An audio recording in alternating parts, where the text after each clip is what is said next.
ये बात गहरी है मगर सच है। हम एक ऐसे देश में रहते हैं जहां हम हीरो स्वतंत्रता सेनानियों को नहीं बल्कि पान मसाला की ऐड करने वालों को मानते हैं। जहां हमारे आइकॉन या रोल मॉडल भारतीय सैनिक नहीं बल्कि फिल्म में सैनिक की एक्टिंग करने वाले अभिनेताओं को मानते हैं। आज की यह वीडियो में एक ऐसे ही सच्चे हीरो की बात करेंगे जिसने अकेले ही 5000 से भी अधिक विदेशी कंपनियों के नाक में दम कर दिया, जिन्होंने स्वदेशी नीतियों से भारत को फिर से सोने की चिड़िया बनाने की सोच रखने वाले महान व्यक्तित्व और समाज सेवक और देश को संपूर्ण आजादी दिलाने का सपना देखने वाले महान नेता मिलिए राजीव दीक्षित जी से। राजीव दीक्षित का परिचय एक साधारण कहानी।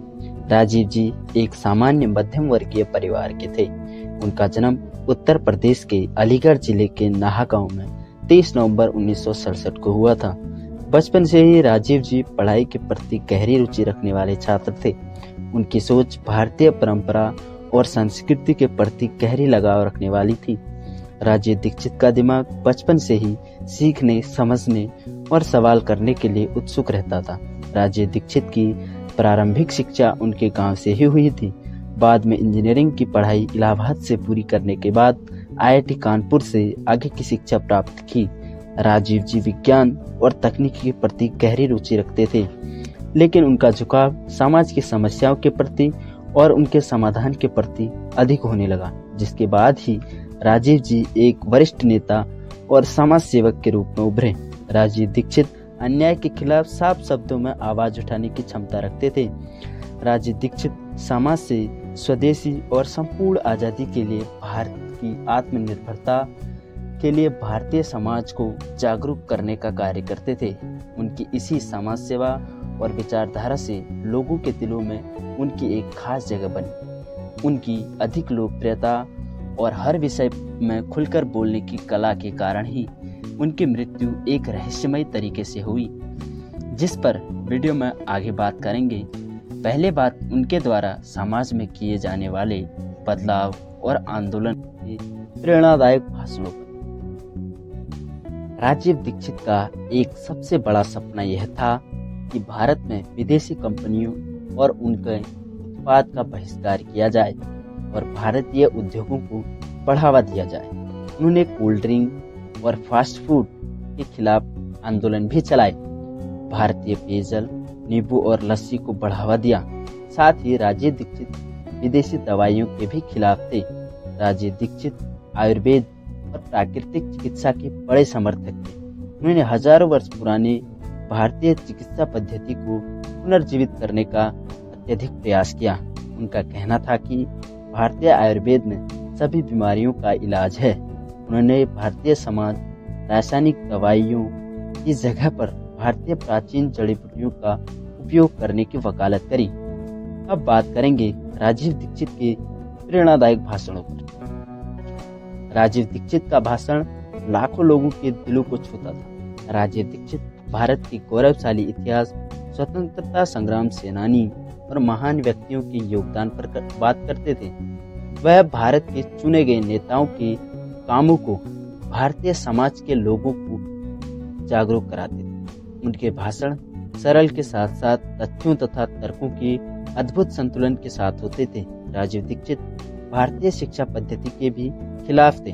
वह मैकाले की शिक्षा पद्धति को रटने वाली शिक्षा पद्धति मानते थे। वह इस पद्धति में बदलाव चाहते थे, जिससे समाज में बड़ा बदलाव आने की प्रथम सीढ़ी मानते थे। अब हम बात करेंगे राजीव दीक्षित की मृत्यु के रहस्य पर।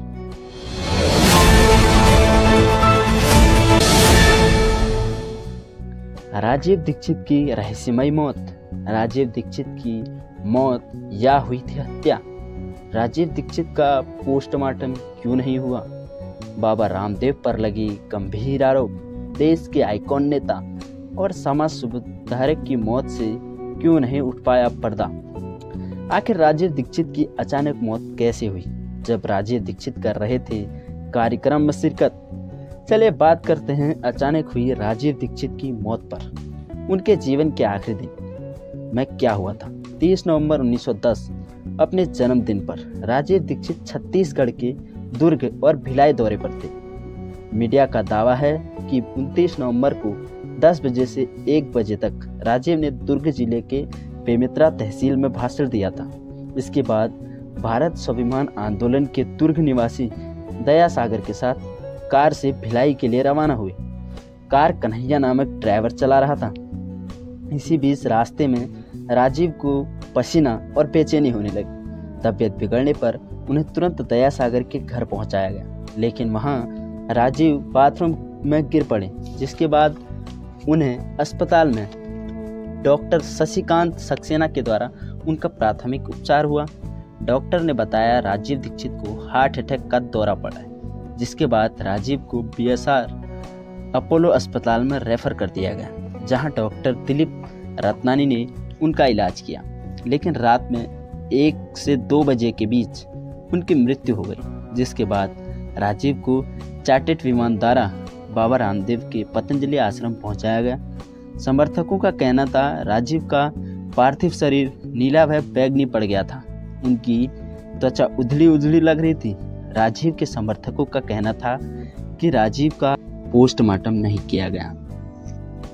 राजीव का पार्थिव शरीर उनकी गृहनगर वृद्धा ले जाने की बजाय हरिद्वार में ले जाया गया, जिसका बिना पोस्टमार्टम किए बाबा रामदेव के आश्रम से अंतिम संस्कार कर दिया गया।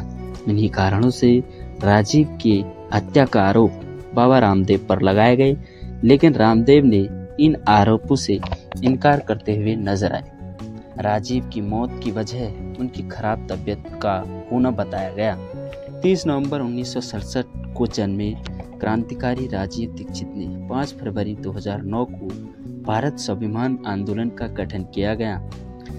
उन्होंने विदेशी कंपनियों की लूट के खिलाफ मुहिम छेड़ी, जिससे उन कंपनियों का लाखों का नुकसान हुआ, जिस कारण राजीव 5000 से भी अधिक कंपनियों के निशाने पर आ गए और उनकी रहस्यमय तरीके से मौत हो गई।